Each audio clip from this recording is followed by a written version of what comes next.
Sveiki, aš esu Marius iš auto.lt komandos. Šiandieną jums pabandysiu papasakoti ir parodyti vizualiai, kaip jūsų automobilyje veikia sankaba. Jeigu jūs vairuojate automobilį su mechaninė pavarų dėže, tai ši informacija jums, manau, bus naudinga. Taigi, kam reikalinga sankaba ir kokia jos paskirtis? Sankabos paskirtis yra variklio sukamą į judesį parduoti į pavarų dėžę. Tai yra, galima sakyti, tarpinis elementas tarp variklio ir pavarų dėžės. Kaip tai veikia? Nuspausdami sankabos pedalą automobilio salone, laikinai atitraukiame sankabos diską nuo smagražio, taip tarsi atjungiame variklį nuo rato.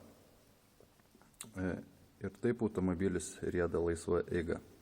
Kai pamažu mes atleidinėjame sankabos pedalą, variklio sukamasis judesys yra perduodamas pavarų dėžės pirminiui velenui, taip jisai sujungia pavarų dėžės į esančius krumpliaračius su jūsų pusašiais ir taip automobilis pajuda iš vietos. Sankabos komplektą dažniausiai sudaro 3 dalis. Sankabos komplektas susideda iš išminamojo guolio, iš diskatoriaus ir iš sankabos disko. Dabar pakalbėsime apie diskatoriaus veikimo principus. Sudarytas diskatorius. Diskatorius yra sudarytas iš rėmo, kuris tvirtinasi prie smagražio, iš prispaudimo plokštės ir iš prispaudimo spiruoklės.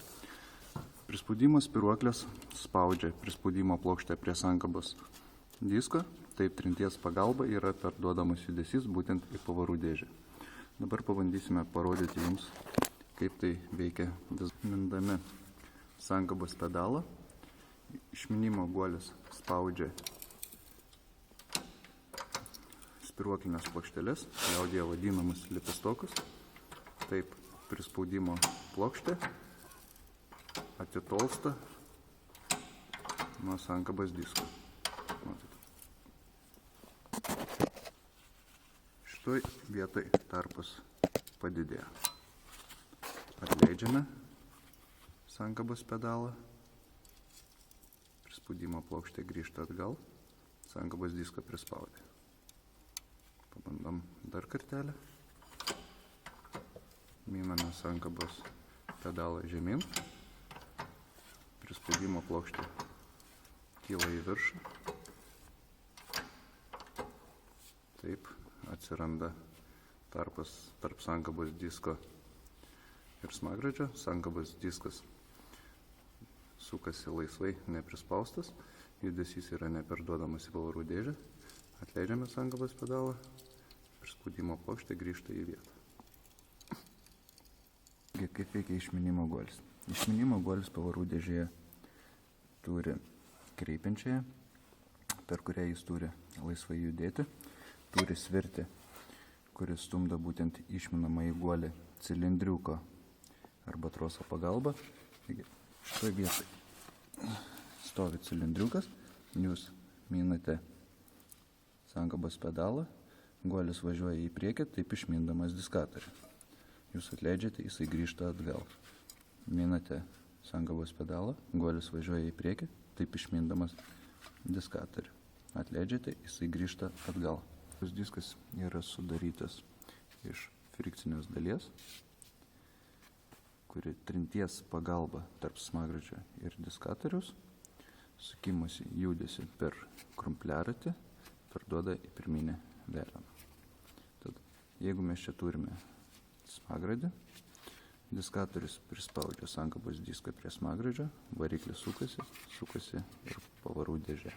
Parodyti vaizdžiai, kaip visa tai veikia.